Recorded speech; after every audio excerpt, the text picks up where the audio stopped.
ในนี้เงินติดโตหรือว่าเงินวางแผนว่าสิไว้ออกลูกคลอดลูกห้องหมดห้องหมอไปฝากท้องมาอย่างไงมีอยู่บ่บ่มีมีเท่าเงินเพิ่นมาซอยสินกินทานนั่นบ่อืมท้องนี่ฝากแล้วบ่ท้องยังบ่ได้ฝากฮอดท้องท้องก็ยังบ่ได้ฝากพี่น้องเนาะยินข่าวว่าบ้านอยู่อัน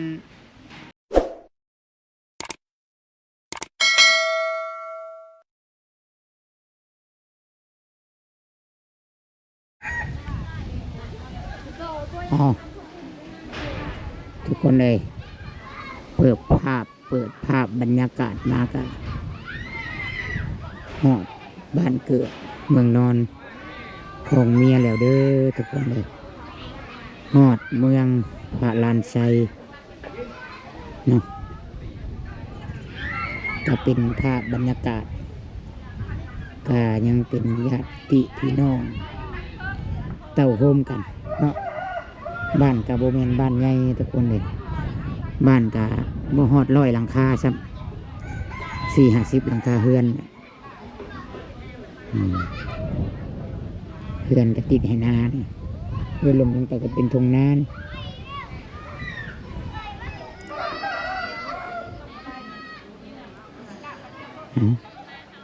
สิพาทุกคนเบิ่งภาพบรรยากาศเนาะก็ยังมีความโศกเศร้าความคิดฮอดกันนั่นแหละพี่น้องเลย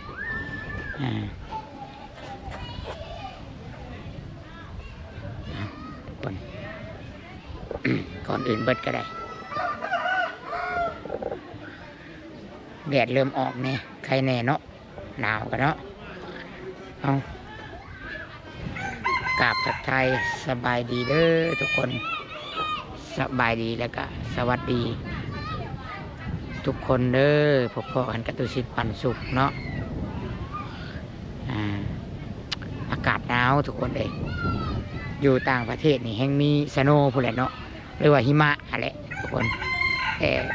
อเมริกาเพิ่นเอิ้นสโนว์เนาะต่างประเทศเพิ่นเอิ้นว่าสโนว์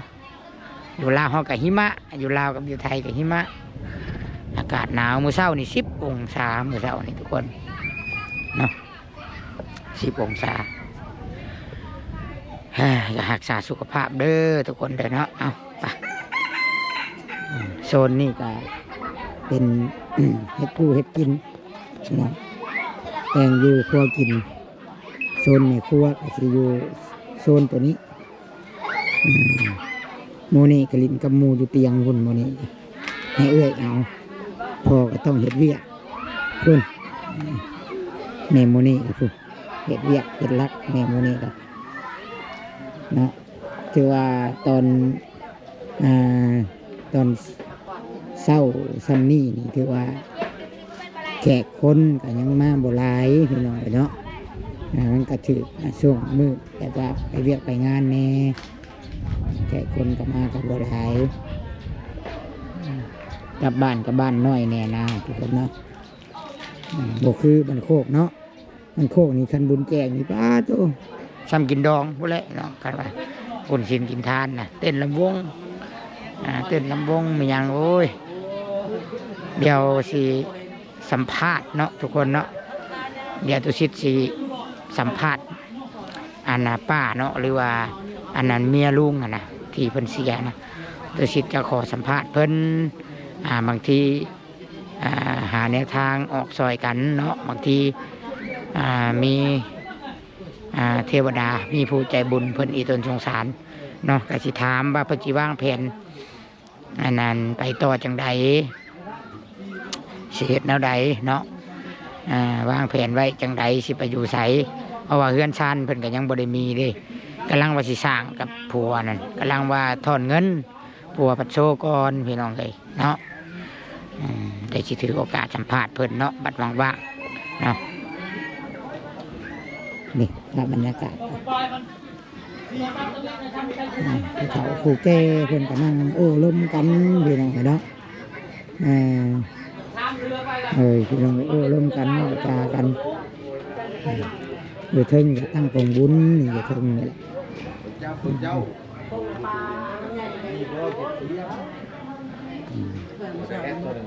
โดยนี่กองบุญคนอยู่ทางนั้นเนาะยังหัวข้าวต้มบ่เฮ็ดยังอันนี้คือมีใบตองคือมีใบตองยิบพ่อควันโอ้มีพ่อควันมีพ่อควันผูกแขนเนาะก็ดูคางกะลาวไปกินแต่เบกตัวแต่ก็ได้เมียเพิ่นก็บ่พุ่นเด้น้องเมียเพิ่นนี่เพื่อนก็บ่มีแล้วพักกันนอนเรียนกันเพื่อนก็อันนี้ก็เป็นเพื่อนนาบ่าวเพื่อนนาบ่าวของอันนั้นเมียตุสิทธิ์นั่นน่ะพี่น้อง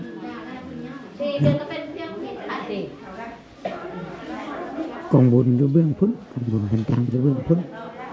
เดี๋ยวให้เพิ่นเฮ็ดงานก่อนพี่น้องเดี๋ยวเวลาว่างแล้วจังขอโตเพิ่นสัมภาษณ์ถ้าเฮาสิสัมภาษณ์เดี๋ยวนี้บัดแขกคนหลายผู้หลักผู้ใหญ่หลายยันมันเสียงดังยันบ่ได้ยินเนาะเดี๋ยวจังสัมภาษณ์เพิ่นก็ได้ถ้าให้เพิ่นกินข้าวเที่ยงแล้วก่อนเนาะโดยแซ่บๆให้ยังกินตำบักหุ่งข้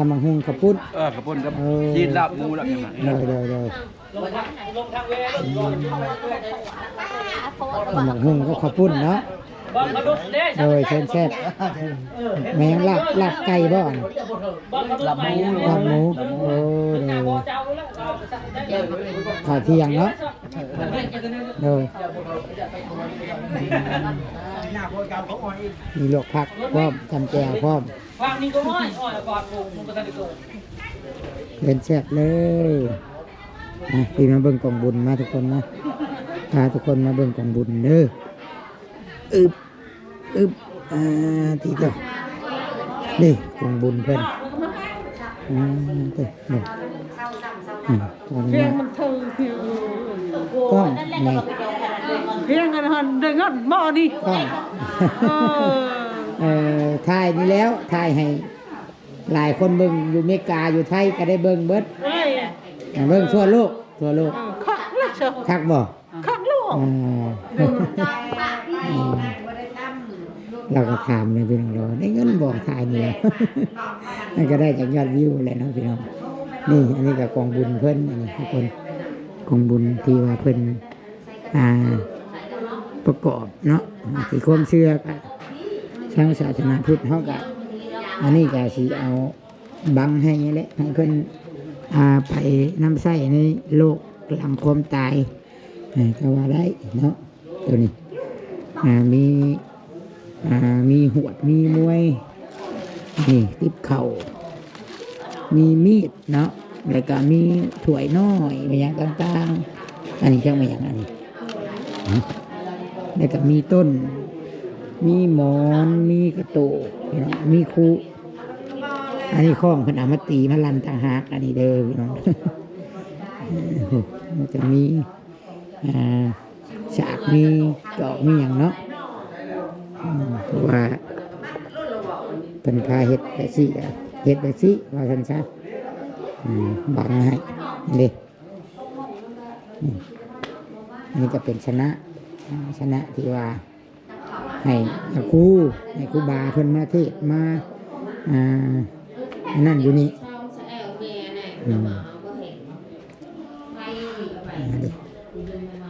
การเฮ็ดพิธีเพิ่นเนาะ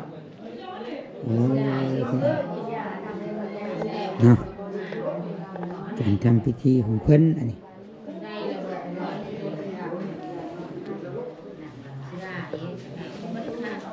หูเพิ่นนี่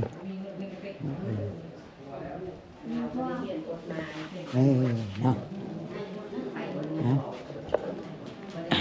เดี๋ยวสิปิดกล่องไว้ก่อนบัดแล้วจังสิ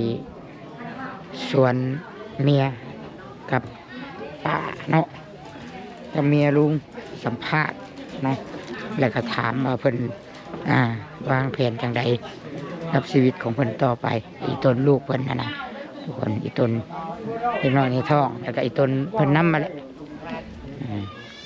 เนาะตอนนี้วันนี้สิอาบน้ำใช้ผ้าแพรได้จ้ะแพรผัดบ่เอาลงมาให้ลูก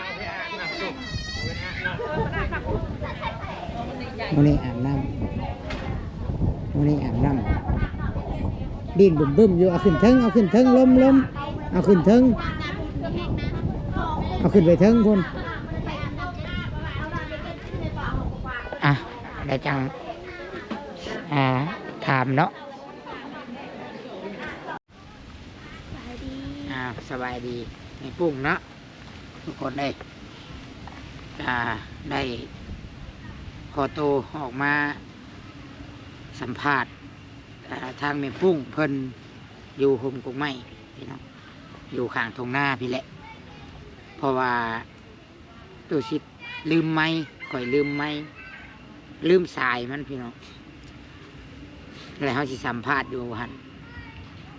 มันจะบริยินแล้วมันจะสิเสียงบนแซวเนาะก็เลยชวนเพิ่นออกมาพี่ที่แรกว่าจะชวนโมนิกับแม่มาน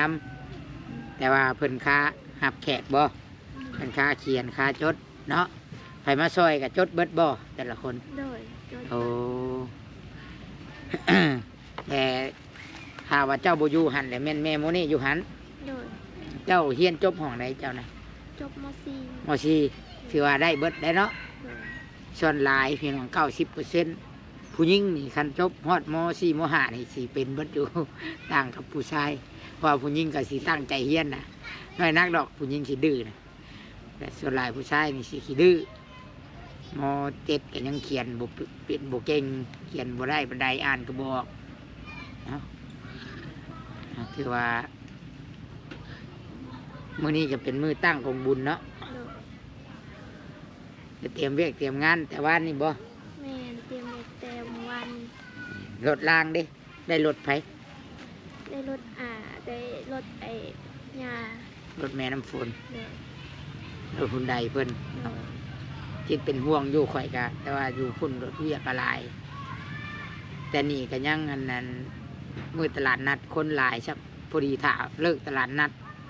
จังมาได้นี่นะก็เป็นห่วงทั้งนี้เป็นห่วงทั้งนั้นแน่แล้วก็แม่ก็ยังว่าสมมติว่าแล้วเวียกมือนี้มืออื่นแล้วใช่เขาเมียนหันได้นี่แหละมือแรงครับได้บ่พอแม่แล้วปวดแข้งปวดขาไปเนาะเราเข่งเบิดแข้งขาเราแล้วยังไรมันนี่เข้าเรื่องก่อนเด้อบัดนี้พี่น้องเด้อเนาะเข้าเรื่องสิทำทางอันแม่ปุ้งว่าเป็นจะได้เนาะแล้วก็ไปเทือละคอเนาะ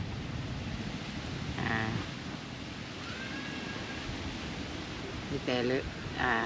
ก่อนอื่นก็แสดงความเสียใจน้ำแม่ปุ้งเนาะตู้ชิดก็เสียใจเนาะจากมือเลยแล้วจากเขาไปจากแต่มันสุกเนาะช่วงเวลาสักนี้วันนะตอนนี้ก็2 โมง 10 โมงเนาะเราใจขาดเนาะช่วงนั้นแหละประมาณ10 โมงครึ่งประมาณนั้นแหละเนาะ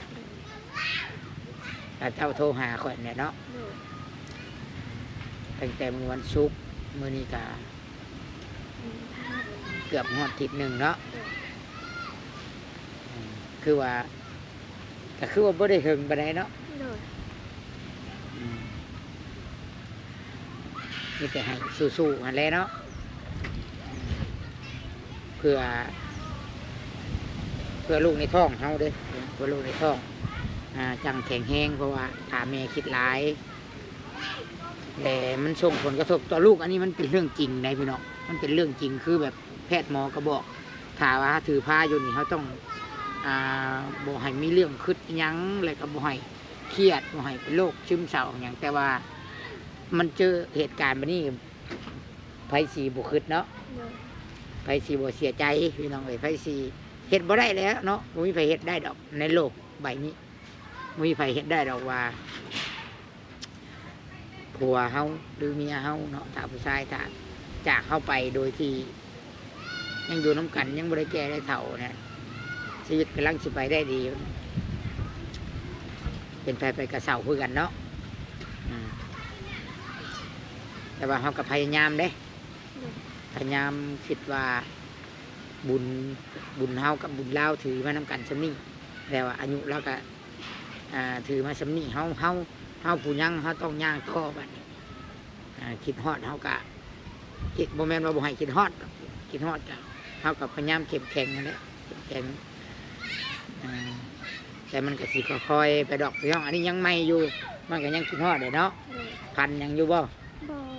ได้พันนอนรับอยู่บ่มันทุกมือแต่ละมือมานี่กัน บางมือก็รับบางมือก็บ่รับแต่บางมือคิดซึมมาคิดเป็นหน้าคิดนั่นนี่กับบ่รับใช้ชีวิตอยู่น้ำกันอยู่ไทยนี่ถึงเติบบ่ปี7 เดือนปีหนึ่ง7 เดือนได้การได้มาตัดสินใจเอาลูกวัง7 เดือนหลังนี่ตอนนั้นก็ถือว่าเล่านี่ยังแข็งแห้งบ่สุขภาพทางกายแล้วหักแปลกอยู่บ่มีแปลกมีอย่างอยู่บ่เวลานี้ก็บ่มีเพิ่นก็บ่ได้เว้าหยังสิก็เลยว่าเมื่อยว่าหยังมันสุดลงบาทเดียวเลยบ่จักมือเพิ่นสุดอยู่ไทยประมาณอาทิตย์หนึ่งแต่ว่าย่างกับเมื่อยคือตอนแบบค่อยไปหับนะบ่ตอนนั้นยังได้แต่ว่าตอนฮอดเจพาไปห้องหมอแล้วไปส่งน้ำแล้วออกมาจากห้องหมอแล้วก็เมื่อยมาเลยเดี๋ยวพี่น้องยันบริยินเสียงว่ายันไก่ก็เลยแหล่ชื่อทุกคนเห็นเนาะไปหับเอาเล่านะยังตุ้ยตะกี้เราก็บริตุ้ยบ่แบบน่ะบริตุ้ยเราเบ่งไปเขาห้องหมอหันที่ชื่อเลยไปเบิ่งคลิปบางอย่างคือว่าเรายังบ่ได้เสียนี่ได้ทุกคนคือเรายังอยู่เฮาอยู่ไปเบิ่งเบิ่งนั่งเบิ่งคลิปว่าถามมันยังมือวันเกิดมื้อนี้ก็ยังเว้ากันอยู่เลยมันคือฝันแบบนี้เนาะเราบัดเป็นบาทเดียวบาทนี้บ่จักความปัวกันไปกับโมก็บอกครั้งแน่แล้วติเพิ่นว่าเพิ่นก็บ่ได้ตัวเพิ่นว่าปัวบ่ได้เพิ่นว่าเอาบ่ได้เพิ่นว่าเป็นตับแข็งเมื่อช้าบัดนี้เพิ่นก็ว่าบ่ได้ให้เมื่อแต่ว่าหมอให้นอนต่อแต่พอดีอาก็โทรมาว่าให้ลงมาบ้านก็เลยตัดสินใจลงมาบ้านหมอก็ยังว่าให้อยู่ต่ออยู่เนาะแต่ว่าอยู่ไทยเพิ่นว่าตับแข็งแต่มาอีกมันจะสีเลียวลายแนวเนี่ยเนาะเราเป็นลายแนวพี่น้องเลยเนาะอันนี้ถามเรื่องความเป็นมาเนี่ยพอผู้ใหญ่FCเพิ่นอยากฮู้ก็ขอบใจพี่น้องเนาะคือสิจะขอบใจที่พ่อฮักอ้ายฮักแม่ฮักสมทบกันเข้ามากินทานน้ำกับหมู่คู่ตุสิทธิ์ได้เกือบ8 ล้าน 9 ล้านจากของหมู่ตุสิทธิ์พี่น้องรวมกันกับของพอสนเพชรของแม่เวียงแม่ยังในความโชคร้ายกันยังมีความโชคดียังเทวดากันยังเบิ่งอยู่และบัดนี้สิถามบัดนี้ได้บัดนี้พี่น้องสิถามเกี่ยวกับทางแม่ปุ้งเนาะว่าสิวางแผนหรือว่าใช้ชีวิตต่อไปแบบใดบัดเฮาผัวเฮาจากไปเลย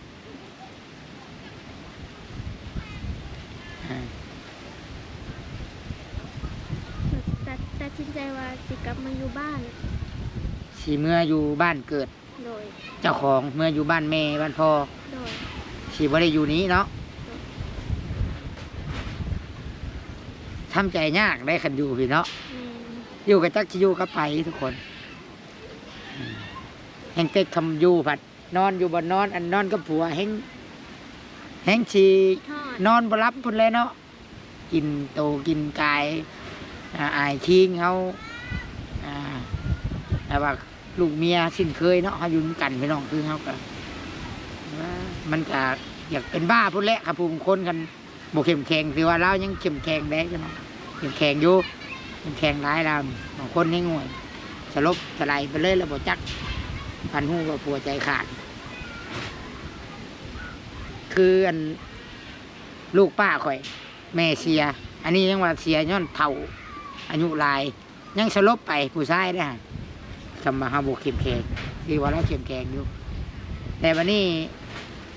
ตัดสินใจเนาะบาชิมเมื่ออยู่น้ำแม่คลอดลูกออกหยังอยู่น้ำแม่พุ่นวันนี้เงินคำกับแก้วที่ว่าหาไปไทยหามานำกันนี่เนาะพี่น้องลืมถามเรื่องนี้เกี่ยวมาถามไปก่อนพากันได้หามาได้เท่าไหร่ปัจจุบันมีอยู่บ่ บ่มีมากับมีตอนมากับเงิน10,000เดียว ตอนมานั่นมีผัวเมียน่ะมีเงิน10,000เดียว โดย อืม มากับพาเพิ่นไปเอ็กโกเด็กตัวนั้น แมนพาไปเอ็กโกแน่ที่ว่ามามือแรกเด้พี่น้องกับป้าเพชรน่ะแล้วก็ค่าคือค่ายาเนาะคือออกอยู่ตอนนั้นแล้วก็แตกเงิน10,000เดียวแล้วก็เบิดโอ้ยบ่ฮอดทิศ2ทิศไปจักเบิดแล้วก็หลังจากนั้นก็มีแต่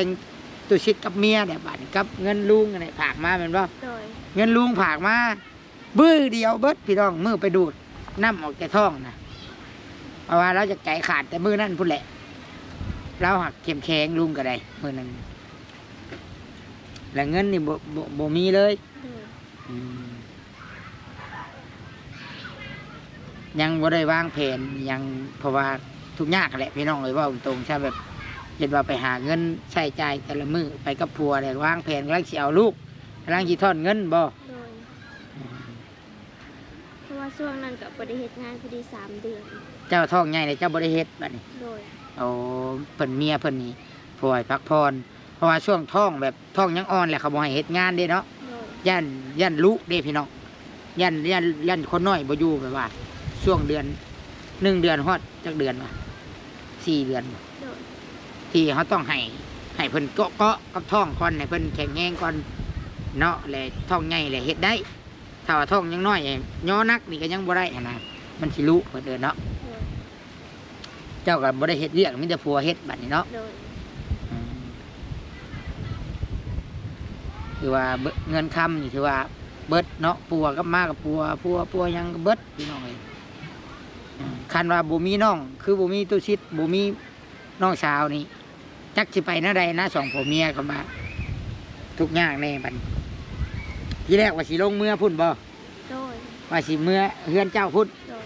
ว่าสิลงใต้ โดย คันมาพี่ว่าจักสิเพิ่งไผเนาะ โดย คันว่าสมมุติว่าบ่มี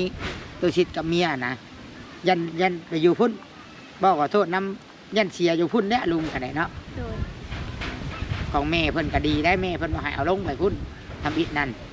ให้เอามาเมื่อปัวอยู่พุ่นว่าคำว่าคนเห็ดคนร้องอะนะว่ากันปัดเมียตุชิดปัดคือตุชิดปัดยังพอมีเงินเก็บก็เลยว่าอยู่นี่ก่อนให้กลัวอยู่นี่ซื้อนะอยู่ในกินปัวทั้งนั้นจิตใจให้กำลังใจกันทั้งนั้นแพทย์หมอกับปัวเนาะเพราะปัวเบิดทุกอย่างเนาะ โดย กินหักไม้ว่าดีไปเบิดพี่น้องเอ้ยถือว่าไปเบิดถือว่าพญาติเล่าอรีพญาติอายุเล่าสัตว์นั่นแหละเนาะวันนี้นี่หลังจาก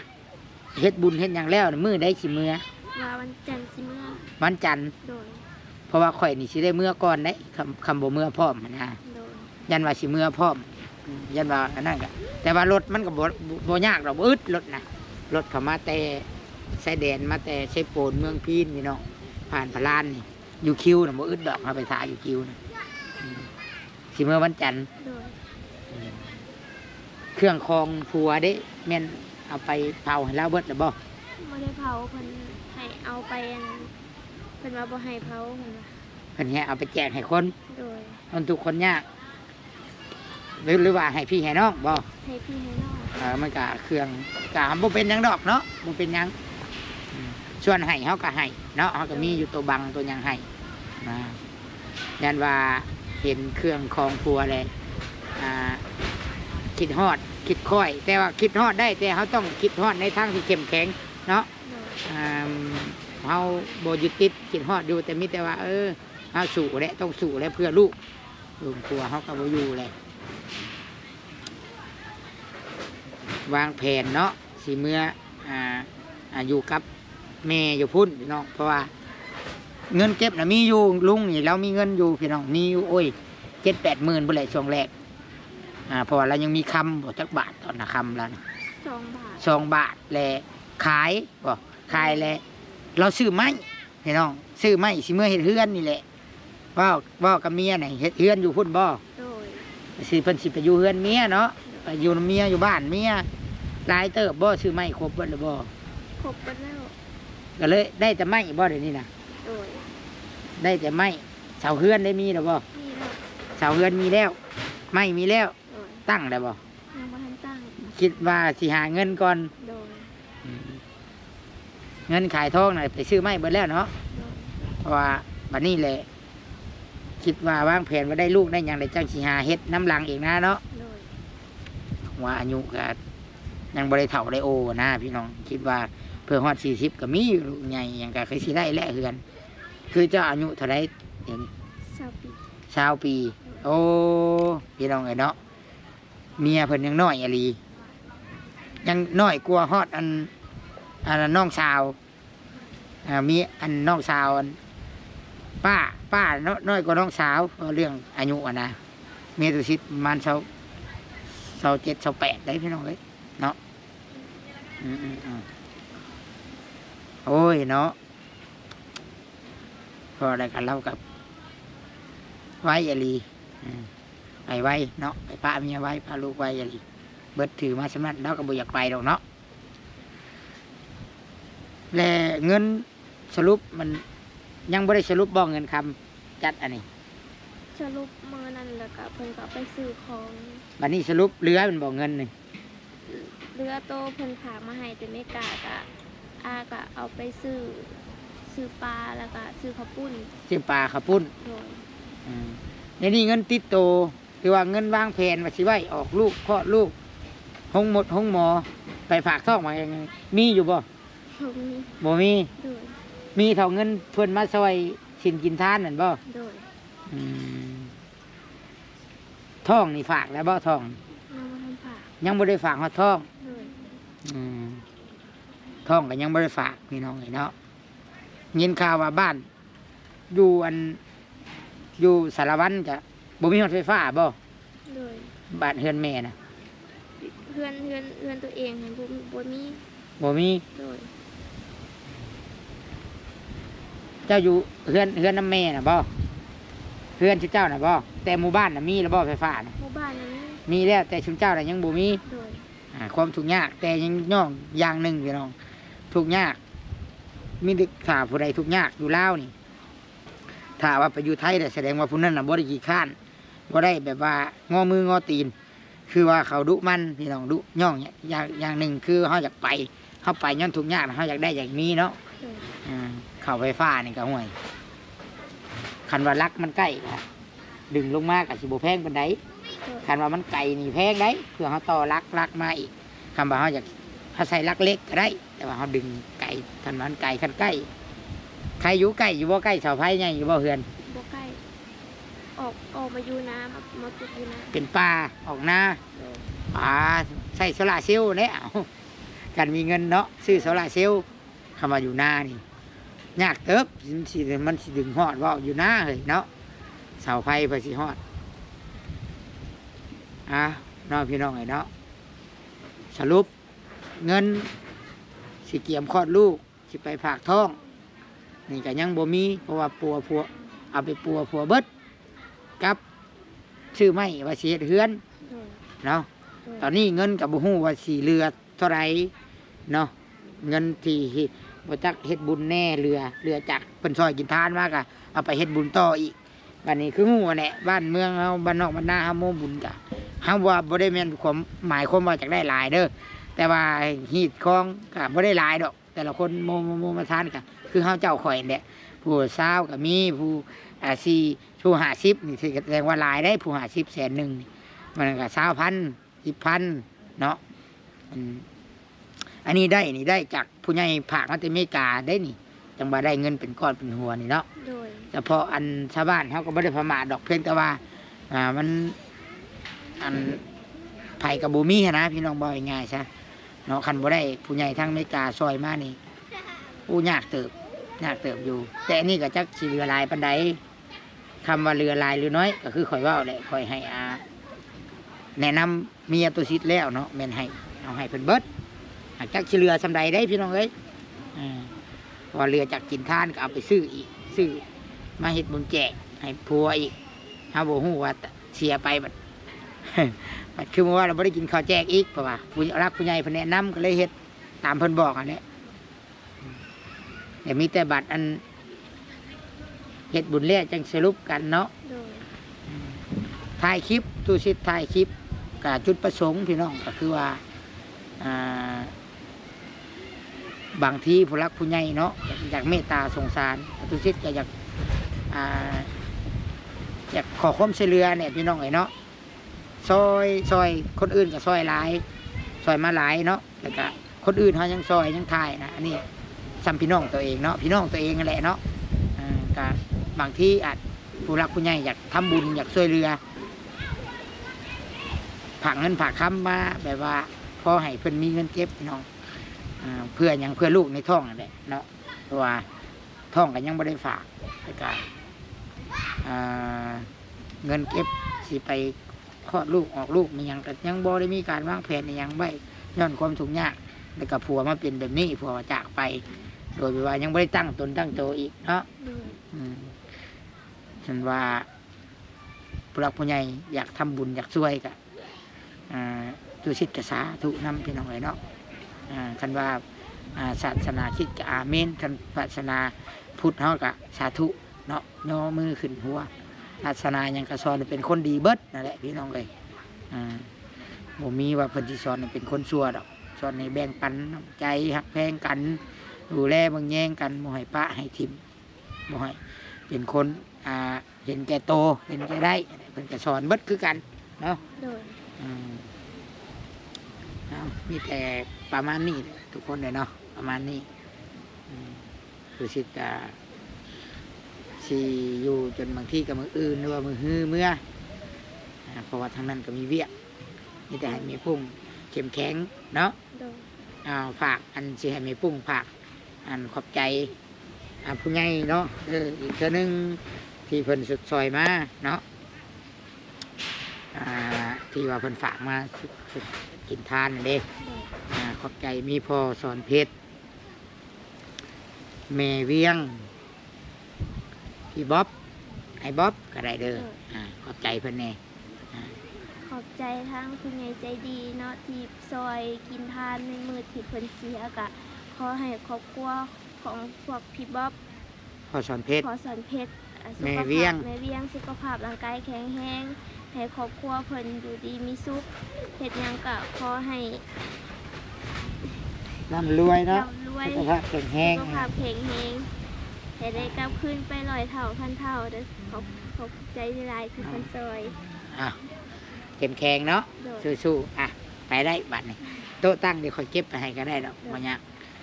เพิ่นยากท้องเพิ่นพี่น้องไอ้เนาะพี่น้องเอ้ย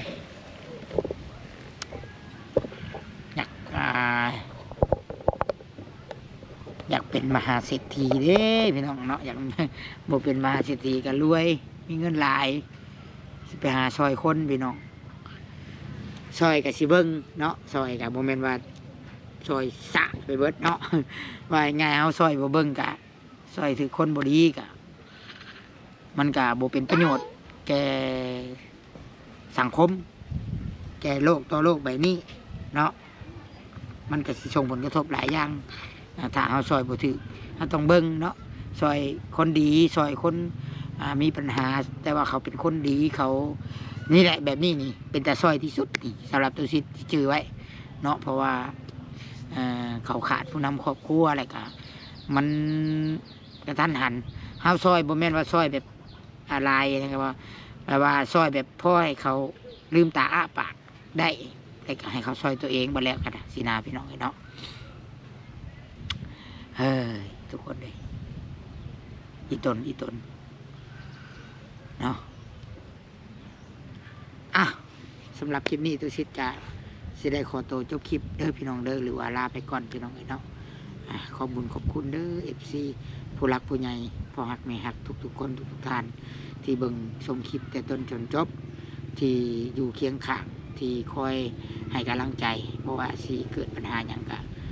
คอยสดซอยขอให้บุญคุณขอให้บุญกุศลที่ผู้รักผู้ใหญ่พ่อฮักแม่ฮักไอ้ฮักที่ซอยมาคุณงามความดีของตุสิทธิ์ที่ได้สร้างบุญกุศลก็ขอให้ทุกคนมีความสุขและก็ให้ทุกคนได้นำกันเด้อเนาะบุญคำนำสู่บรรจุสู่คนบุญรักษาเทวดาคุ้มครองเงินไหลนองทองไหลเข่าเนาะนอนรับได้เงินหมื่นนอนตื่นให้ได้เงินแสนเงินบาทไหลมาเงินดอลลาร์ไหลเข่าเด้อเนาะให้ได้กลับขึ้นไป100 เท่าพันเท่าสาธุสุขภาพแข็งแรงทุกคนเลยเนาะสบายดีเด้อพี่น้องสบายดี